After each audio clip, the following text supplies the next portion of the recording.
it's Eric from my 525XL. So, as I mentioned in my last video, I was going to check out the new, well, not new, but the Nyos Skimmer. So it just came in today. Haven't taken it out of the box yet, but there's a first look at it. It's a big boy. So it looks like I need to just pull it out and install the pump.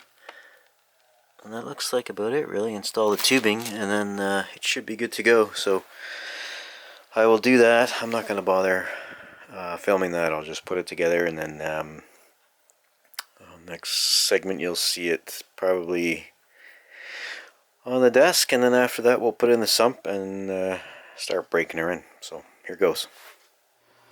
Alright, I am back. I was going to give you a quick view of this skimmer.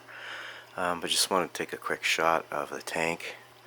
It's actually 2:30 in the morning right now, Christmas morning, December 25th. Just having some trouble sleeping. If I was 40 years younger, I'd say I'm excited for Santa, but I think I just drank a little bit too much pop. So caffeine's keeping me up. Just a quick night shot with the radions on. Nice glow of the green corals. Don't get to see this very often, so I thought I'd just give that a shot. Looks pretty slick. And of course, Christmas tree, all the presents set up under the tree for the kids. Santa's come and gone already, so waiting for them to get up. Anyway, on to the skimmer. And there it is, all assembled and set up, ready to go. It took me about, I would say at most, 10 minutes to assemble. Very clean, very intuitive. Excellent design, simple really, and that really goes with the Kiss rule, right? Keep it simple, stupid. Titanium screws, really nice touch. You're not going to see those rusting, that's for sure. The only thing I had to do was install the pump, like I mentioned earlier, and put up the top plate, which was a piece of cake. I attached the hoses. The only thing I'd like to see on this is the drainage tube here. I'd like to see the elbow in between the cup and the hose. I think it would make a big difference. Just when you pull this hose out to drain it, it looks okay, but you do have the chance of pinching it. So I may actually use the elbow from the RSK 600 there. I might actually use the whole hose because I noticed the hose on the other skimmer is longer. So that will enable me, it enables me today to pull the hose out. Actually comes over the rim of my sump, and I could put a collection bucket under there. And also the other hose has a gate valve to turn off and on, so you can, just draining is easier instead of fiddling around with this thing. But other than that, I really like the construction of it. It's pretty slick. It does say to submerge it into, and that's typical average is 8 inches of water from the bottom. So I just put a red tape here on the tube, and the bottom of the tape just denotes the 8-inch mark, so I can gauge where it sits. I probably have to use the same base that I have in there right now with the other skimmer, just to elevate it a bit. And that'd be the optimum level for skimming. I really like the fine-tuning valve up here. I guess once you've got it in and broken in, you can use this to fine-tune your air. And it actually just, I don't know if you can see it moving. It actually just lifts that tube up and down, and it covers that hole, so that's actually pretty intuitive. So I won't do that until I'm finished the break-in period, so probably 2 or 3 weeks is my guess. Curious to see how this performs against the RSK 600. I was really pleased with that skimmer. So I did post a picture of this on a couple of forums, and people coming back saying that this outperformed the Red Sea Reefer skimmer, the Octopus, so I'm very curious to see how it does. I also like the fact that it's clear where your wheel is on the pump, so you can see if there's any debris or buildup. That's pretty cool. So everything's really meant to be clear, see-through. I don't know how long it's going to stay clean, obviously, in the tank, but excellent design. Sorry, I got allergies killing me today. The collection cup is a twist-off design, which is good. Probably more effective more easily to take off the cup. The other skimmer is you seat it right down, so you've got to kind of wiggle it up to get it out. So this might be a little easier in terms of removal.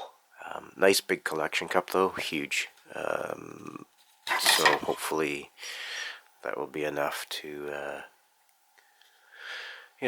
last you a week probably of collecting the skimmer. The other thing I might contemplate on doing is, instead of worrying about the drainage tube and I don't know, I'll see. I was thinking actually just putting this to the back through the wall into the drain where my furnace is, and then I don't really have to worry about ever draining it. And I'll see. I don't know how that'll work yet, so that's just an idea I was thinking of this morning. So anyway, that is the skimmer to date. All set up, nice and clean for now. I did notice though in the warranty book it tells you it's got a 24-month warranty against defects. Typically you'll see 12 months or a year. This is 24, so I guess they're pretty confident in the construction. But to be honest, I don't think I've looked at the warranty for any of the other skimmers I bought, so they could be the same, I don't know. Usually you see a year on manufacturer defects on anything, so I thought that was pretty cool. So anyway, that's it for now. The next shot you'll see it should be running in the sump, and I'll let you know how that goes. Okay, so it's now 3:30 in the afternoon, December 25th, Christmas Day. Kind of a long day. Mentioned before I was up early, couldn't sleep. I put the skimmer back in. Sorry, put the skimmer into the sump like I said I would in the previous segment. The only problem I have right now is the makeshift base I created for the RSK 600 really doesn't fit for this new skimmer. So it's not how I want it. You can see, I don't know if you can tell from here, but it's on a bit of an angle, which is not optimal. So I'm going to redo the base, make a new one. This one it's sitting on was specifically made dimension-wise for the RSK 600. So it's up and running. I've dialed it in for now. There's probably some fine-tuning I can do, but for now that's I'm going to see how it goes and progresses. I'm going to leave the RSK unit in there for now, just till I'm comfortable with the new skimmer, and then I'll pull it out and just move that big boy over. So it's a little bit taller than the RSK 600. The body's bigger, obviously. I think this one is meant for a little bit more volume, but still a decent fit. I still got some clearance to get the cup off at the top there, so I'm fine with that.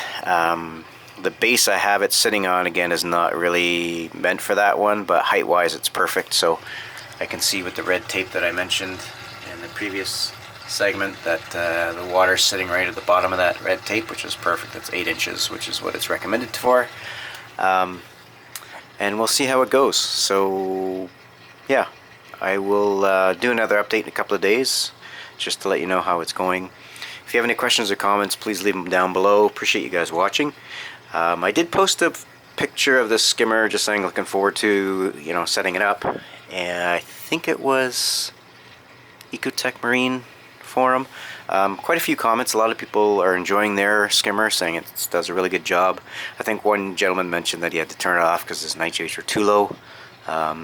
So I'll see how this one goes through. But so far, pretty good, pretty quiet. I probably need to fine-tune it more, but I'm going to wait till it settles down a bit. So that's it. That's all I have for today. I hope you guys are having a great Christmas, and I will post my next update in a few days and let you know how it's going. As always, thanks for watching and subscribing. Have a great Christmas, and looking forward to 2020. Enjoy.